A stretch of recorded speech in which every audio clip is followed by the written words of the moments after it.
मदरसा शिक्षक जिंदाबाद, शिक्षक जिंदाबाद।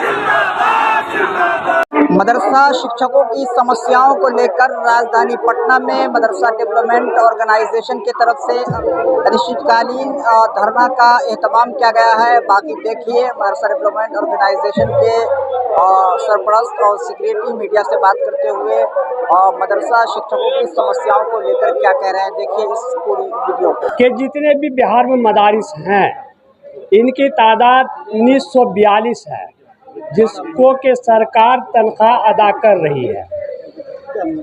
इनके अपने एक रूल है हुकूमत बिहार ने 1981 में, हालांकि कई गजट आया लेकिन 1981 का गजट जो विधानसभा से पारित है उसमें सब कुछ मौजूद है और उसी के मुताबिक बिहार स्टेट मदरसा एजुकेशन बोर्ड, मजलिस मुंतजमा, मदारिस का असातिज़ाए किराम की नियुक्ति से संबंधित जितने भी समस्याएं हैं वो सब के सब एक्ट 1981 में दर्ज है और उसी के मुताबिक मदारिस चल रहे हैं। लेकिन हुआ ये है कि 2022 में 19/4/2022 को हुकूमत बिहार के महकमा तालीम ने 1981 एक्ट के मद्देनज़र या 81 के एक्ट ही से इन्होंने एक रूल बनाया और वो रूल कैबिनेट से हुआ, फिर विधानसभा से पास हुआ, यहाँ तक कि वो गजट बन गया इसका। तो हमारा कहना उस सिलसिले में यह है कि जिस एक्ट की रोशनी में आपने रूल बनाया है वो गलत है, बिल्कुल गलत है। गजट की रोशनी में एक्ट बनना चाहिए था, एक्ट की रोशनी में रूल बनना चाहिए था, लेकिन ऐसा नहीं हुआ। महकमे तालीम ने मजलिस मुंतजमा के अख्तियारात जो भी थे, जैसे बहाली के अख्तियारात थे, अपने यहाँ कैसे वो पढ़ाएंगे लिखाएंगे बच्चों के, उनके रूटीन वर्क था वो था, और मैनेजिंग कमेटी का बनना और कैसे मदारिस को चलाना, ये उनके अपने अख्तियारात थे, अपने पावर थे और हैं भी। उसको इन्होंने ख़त्म कर दिया, ये नोटिफिकेशन 2022 ख़त्म कर दिया, जिसके लिए हम लोगों ने हाई कोर्ट में भी केस कर रखा है और हुकूमत बिहार को भी 2022 से लगातार बता रहे हैं कि आपका ये रूल गलत है, गैर कानूनी है और कानून से इसका कोई वास्ता नहीं है, ये मनमाना है और मदारिस को तबाह करने वाली रूल है, इसलिए आप इसको वापस ले लीजिए। दूसरा जो अहम मामला है वो ये है कि जितने भी असातिज़ा हमारे हैं इनको इंक्रीजमेंट मेडिकल या हाउस रेंट नहीं मिल रहा है, चाहे वो नियोजित हूँ या परमानेंट जो टीचर हैं वो, किसी को भी नहीं मिल रहा है। हमारा मुतालबा है कि इनको इंक्रीजमेंट, हाउस रेंट और मेडिकल दिया जाए, क्योंकि ये भी बीमार पड़ते हैं, इनको भी रहने के लिए घर चाहिए ही चाहिए, इनका तो हक बनता है कि उनको आप दीजिए। तीसरा जो अहम मामला है वो है हाफिज़ का।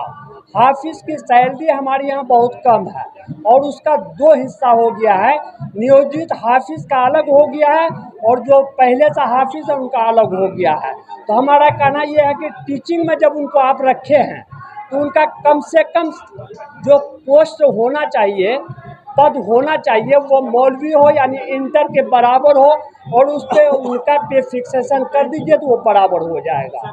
तीसरा जो है वो है 1637 मदारिस। हम एक चीज़ बताएं आपको कि नीतीश सरकार जब से आई है 3 चरण में इन्होंने मदरसा को मंजूरी दिया है।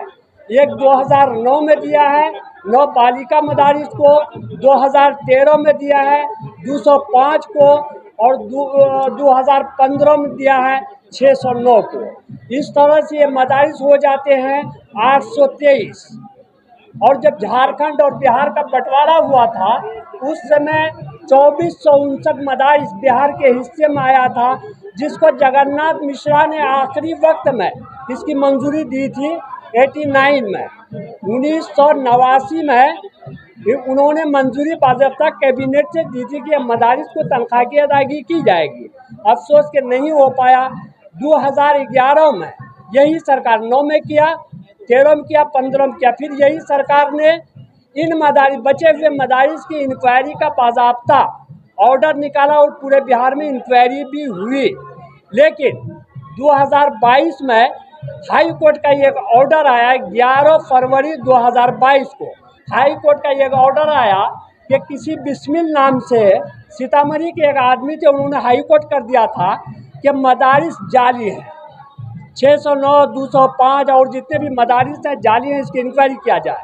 हाई कोर्ट ने बड़ा अच्छा किया, उसमें यह किया कि हाई कोर्ट ने 3 मैन कमेटी बना दिया कि आप तमाम मदारिस का जांच कर लें। और हाई कोर्ट के आदेश पर तमाम डीएम, सभी ज़िला के अजला के डीएम ने अपने सुपरविज़न में 3 मैन कमेटी से इंक्वायरी कराया। और आपको ये जान के खुशी होगी, सरकार ने एक भी मदरसे को जाली करार नहीं दे सका। जो हम मुबारकबाद देते हैं इन असातिज़ा और इंतज़ामिया को कि अपने मदरसे को मजबूती से उन्होंने रखा है। जो ये कहते हैं कि मदारिस जाली हैं और सरकार ने 3 मैन कमेटी बना के हाई कोर्ट के ऑर्डर पर देख लिया है कि एक भी मदारिस जाली नहीं है, तो इसलिए 1637 में बचे हुए जो मदारिस हैं उनकी इंक्वायरी वही 3 मैन कमेटी हाई कोर्ट के ऑर्डर पे किया गया, तो उनकी सारी रिपोर्ट आई हुई है। सरकार से हम चाहेंगे कि उनकी तनख्वाह की अदायगी आप कर दीजिए। और ख़ास बात इसमें यह है, यही नीतीश सरकार 2011 में 1 अरब 8 करोड़ रुपया इसी मदारिस के लिए कैबिनेट करके महफूज कर लिया है, मुख्तस कर दिया है, जमा रखा है, तो उनकी तनख्वाह की अदायगी हो जाना चाहिए।